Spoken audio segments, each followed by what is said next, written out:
sexual reproduction.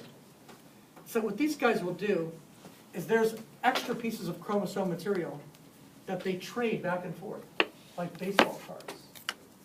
And by the way, those little pieces of chromosomal material have genes on them that allow these organisms to be resistant to antibacterials.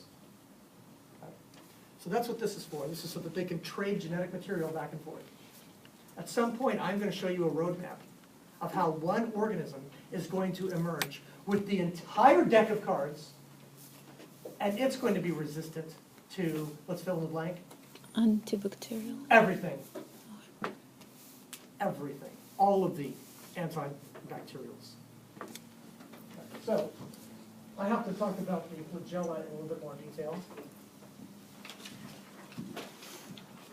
We've got a gram-negative cell wall, a gram-positive cell wall, and I'll discuss that in a little bit more detail in about 6.5 minutes. But either way, it's a flagellum that spins around. These little plates that are made out of protein, and this thing actually can spin around. Now that's not the best type of flagella to have. Spinning around isn't the best. The kind of flagella that eukaryotes have don't spin. They actually have a series of microtubules, these fibers, and when they shorten the fibers on one side and shorten them on the other, now they get a flagella that does what? Goes back and forth. This is much more sophisticated than this.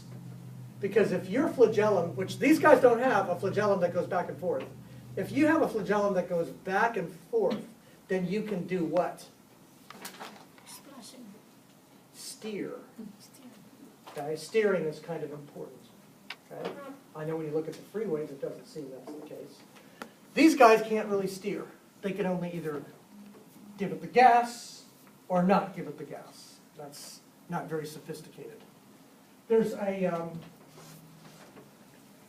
let's see. There's a way that these flagella are sometimes bundled or found on the exterior of these organisms.